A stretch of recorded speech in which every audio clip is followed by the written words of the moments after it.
Hello' বন্ধুসকল, ভাত খালেনে?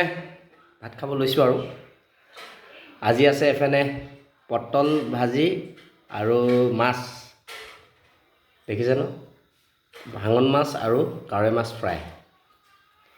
এফালে আছে চানা দাইল আছে, এফালে আছে মূলা চাটনি আৰু আছে ভোট জলকীয়া আৰু স্পেচিয়েল আছে আজি এইটো মাটিমাহ আৰু শুকান গাহৰি। মাটিমাহ আৰু শুকান গাহৰি খাইছেনে? এতিয়া প্ৰথম টেষ্ট কৰিছোঁ আৰু কৃষ্ণ, বঢ়িয়া হৈছে। শুকান গাহৰি দেই, শুকান।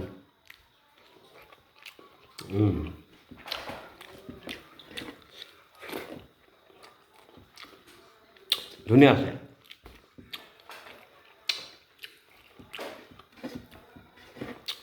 আৰু মূলা চাটনিখিনিও ভাল হৈছে। এইফালে পটল ভাজি,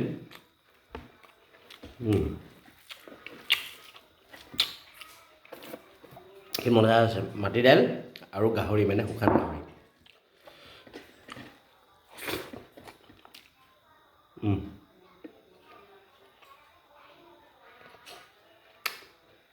তাকে আজিলৈ মানে মাটিমাহ, শুকান গাহৰি, পটল আলু ভাজি, ভাঙন মাছ, কাৱৈ মাছ, দাইল, মূলা চাটনি। Bye bye.